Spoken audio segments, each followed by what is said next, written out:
Chapter 12. 6 troopers stood in the corridor outside the laboratory.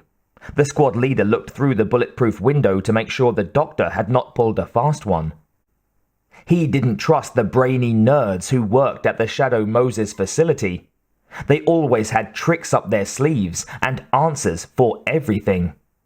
When the Foxhound renegades took over the complex, the squad leader felt personal satisfaction that the tables had been turned on the scientists who made the big money. "Hey, Sergeant, why are there so many of us guarding this guy?" one of the men asked. The squad leader replied, "The boss wants us to take special care of the good doctor. Nothing's supposed to happen to him. The boss needs him. High priority asset. Why? I don't know. In my book, the only good otaku is a dead otaku." The men laughed. One of them opened a coffee thermos and started to pour cups for everyone in the hallway. "So, did the boss say why the power went out? What was that explosion?" The sergeant indicated the communicator. "He told us not to worry, but that we might have company. It's probably not a good idea to have a cup of coffee in your hand right now." As soon as the squad leader had said these words, the man dropped the cup and its contents all over the floor. "You clumsy fool!" the sergeant snapped. I didn't drop it. Something knocked it out of my hand." "Don't be an idiot. I saw you drop—" There was a glimpse of a shadow moving across the corridor. No, not a shadow. More like a blur, like when one's glasses are smudged. Only this smudge had moved. "What was that?" "What?" "There, look!" The men turned and followed the sergeant's pointing finger. "I don't see nothing, Sarge." The squad leader's eyes darted over the room. There it was again. "Look, you fools! There!" "Boss, I think you're seeing But before the man could finish his sentence, the top of his skull slipped off his head on a diagonal split. The bone and brain had been severed by something invisible. The man's legs buckled, and he fell to the floor next to the bloody body part that contained half of his mind. "Oh my God! What happened? Look out! Shoot anything that moves!" The men began to fire their FAMAS rifles wildly about the room, spraying the hall with a salvo of bullets, but hitting nothing. Whoosh, swish, flit. An unseen sword sliced the air and flesh and blood appendages. Those sounds were followed by screams.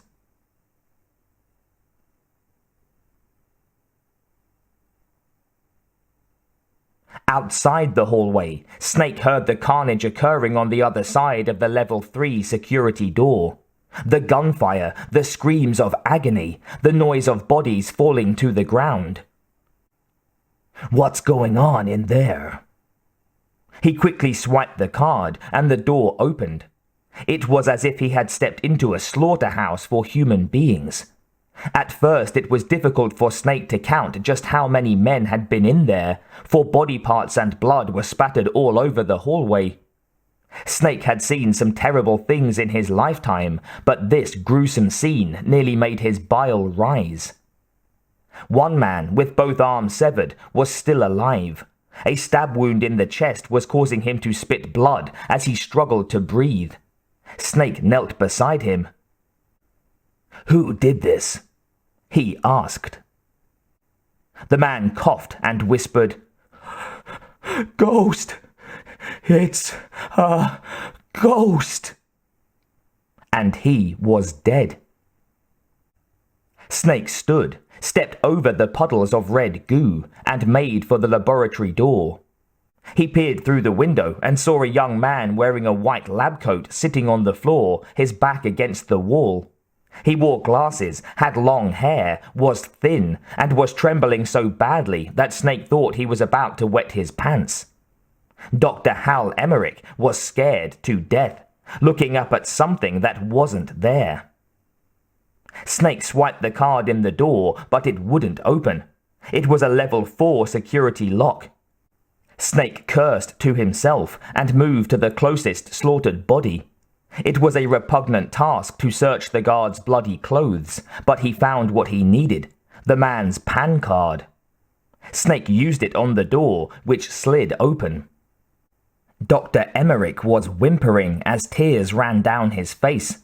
He was focused on the space in front of him, but Snake couldn't see anyone else in the room. Wait, there. Sure enough, the cyborg ninja was standing in front of the scientist. The stealth suit glimmered in and out of visible mode as the warrior brandished the sword. "No, please, don't hurt me!" the engineer cried, and wet himself. "Where is my friend?" the ninja asked. "Tell me where he is now, or suffer the same fate as those fools out there." I'm sorry, I don't know what you're talking about. Please don't kill me." "Don't move." Snake stood with the sock'em in both hands. The ninja turned slowly and focused the eye sensor on him. "Drop the sword and back away from the nerd. Do it nice and easy." Even though the helmet covered the warrior's head, Snake could sense that the man was smiling. "Ah, excellent. I've been waiting for you," the thing said in his metallic, electronic voice. "Just who the hell are you?" The ninja didn't drop the sword. Instead, he held it in front of him as if he were preparing to do battle. "Neither enemy nor friend. I have come back from a world where such words are meaningless." Snake squinted at the cyborg. There was definitely something familiar about him. The way he carried himself, the speech inflection. Who was he? "I've removed all obstacles," the warrior said. "The path is clear to me now. You and I must fight to the death." Snake was taking no chances. He squeezed the sock'em's trigger, and the ninja batted the bullet away with a lightning-fast flick of the sword. "Pathetic. There is no honor in that weapon." "What do you want?" "I've waited a long time for this day. Now I want to savor the moment." Dr. Emmerich continued to shake and whimper as he watched the two gladiators in front of him. What's with these guys? It's like a scene out of one of my anime movies." The cyborg continued to talk in riddles. "I've come from another world to do battle with you." "What is this about?" Snake asked. "Revenge?" "It's nothing as trivial as revenge. A fight to the death with you. Only in that can my soul find respite. I will kill you, or you will kill me. Either way, it makes no difference." The engineer could take no more. He saw an opening, got to his feet, and bolted from the room. Screaming like a madman, he ran into a sterile procedure room adjacent to the lab. He slammed the door behind him, locked it, and peered at the two fighters through a plate glass window. "Ah, fine," the ninja said. "Let him watch from his perch." Snake snarled. "I need that man unharmed. You'd better give up now, or this won't be pretty." "Yes," the ninja hissed. "That's the spirit. Make me feel it.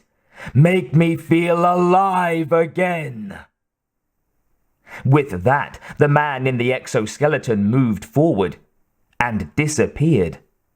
Snake fired several rounds at the space in front of him, but heard only the swish clang of the ninja's sword, knocking away the bullets.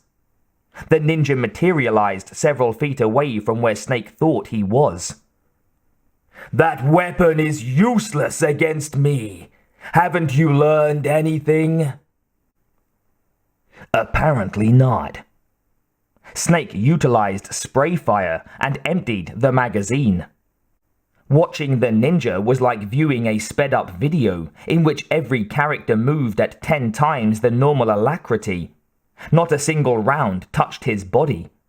Then the ninja dropped the sword. "This is futile. Let us fight as warriors, hand to hand. The basis of all combat. Only a fool trusts his life to a weapon such as that." Snake took a deep breath and holstered his gun. "Whatever." He assumed a fighting stance and forced himself to forget everything else. It was what Master Miller had always taught him. Concentrate on the task at hand. See the victory before you even begin. And the fight commenced. The ninja attacked with a double-jumping roundhouse kick that knocked Snake to the floor. Slightly stunned, Snake managed to roll out of the way as the cyborg attempted to repeat his maneuver. The warrior missed, allowing Snake to get to his feet and avoid yet another roundhouse kick. Unarmed combat is a matter of dodging. It was another of Master Miller's admonishments. Offensive moves were essential in order to win hand-to-hand combat, but the trick to surviving was defense. Snake let his opponent attack again so that he could watch the man's technique.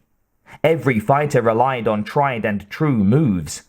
If you could anticipate what the enemy was going to do, you could avoid the onslaught and develop a strategy to counteract it. The ninja performed the double jump again and walloped Snake. The operative crashed backward into an electronic bank of controls, causing an eruption of sparks that lit up the room. He noticed, though, that the cyborg had paused slightly between the two jumps. Snake bounced back from the assault and beckoned the ninja to try again. This time, Snake leaped into the cyborg's personal space during the split-second pause and delivered a punch-punch-kick combination that connected hard and violently. The ninja recoiled, surprised and slightly dazed. Snake refused to let his opponent recover. He took advantage of the opening and performed his signature 1-2-3 punch-punch-kick maneuver. The cyborg sailed across a workstation and smashed a computer monitor onto the floor. "Yes, the pain!" the ninja cried. "I've been waiting for this pain!" This guy's crazy as a loon. The cyborg rolled off the desk, landed on his feet in a crouching position, and then leaped forward like a grasshopper. He collided into Snake with tremendous force, and the two of them catapulted off the floor, defying gravity for 2 seconds. They slammed into another bank of electronic controls. They rolled onto the floor, fists flying and knees lunging. Snake pounded the ninja's helmeted face as hard as he could, ignoring the agony he felt in his knuckles. "Yes, hurt me more!" the ninja cried. "More! More!" The cyborg managed to swing himself on top of Snake, who took the opportunity to grab the warrior's arms and employ the ancient judo principle of turning an opponent's weight into an asset. Snake placed the sole of his foot against the exoskeleton's chest for leverage and flipped the man over his head. The ninja hit the wall with a crash that shook the room. Snake got to his feet and delivered double roundhouse kicks to the cyborg's head before the man could get up. The warrior was definitely stunned. But when Snake tried it a second time, the ninja grabbed his ankle, twisted it, and forced Snake to spin in midair. He landed on the floor with a thud. "I know that move, Snake. I felt it." The ninja stood. "Do you remember the feel of battle?" Snake shook the stars away and looked up at the exoskeleton. "Do you, Snake? Do you remember me now? And then something snapped inside the dark recesses of Snake's memory banks. The ninja's stance, his speech pattern, his use of Snake's name. No, it can't be. You, Snake spat. You were killed in Zanzibar land. The word seemed to confuse the ninja. Killed? Zanzibar land. I don't... Suddenly, the cyborg began to shake uncontrollably. His suit sparked and made noises akin to an electrical discharge. The ninja screamed in pain, held his head, and fell to his knees. It's like what happened to him before. What's happening? Snake yelled. The ninja screamed. The medicine! Not again, Snake muttered. The cyborg suit emitted an energy field that grew into a ball of bright light. Snake retreated and held his arm in front of his eyes. It was as if the ninja himself were short-circuiting and frying on the inside of the stealth suit. I'm losing myself, he cried. And then Snake knew the identity of the cyborg. There was no doubt. Oh my God, Grey Fox, he whispered. After a few moments, the energy field dissipated and left a broken man on the floor, barely keeping upright on his hands and knees. His breathing was coarse and measured. Are you okay? Snake asked. He started to approach the man, but the ninja let loose with a heart-wrenching cry of anguish and pain. The cyborg shook his fists at the heavens, stood, and ran for the laboratory door. The suit's stealth function kicked in, and he disappeared in front of Snake's eyes. The door opened for a second, and then slammed shut. The tortured soul was gone again. Dr. Emmerich called from the procedure room. Is it over? I don't believe it, Snake said, trying to catch his breath. Grey Fox, it can't be.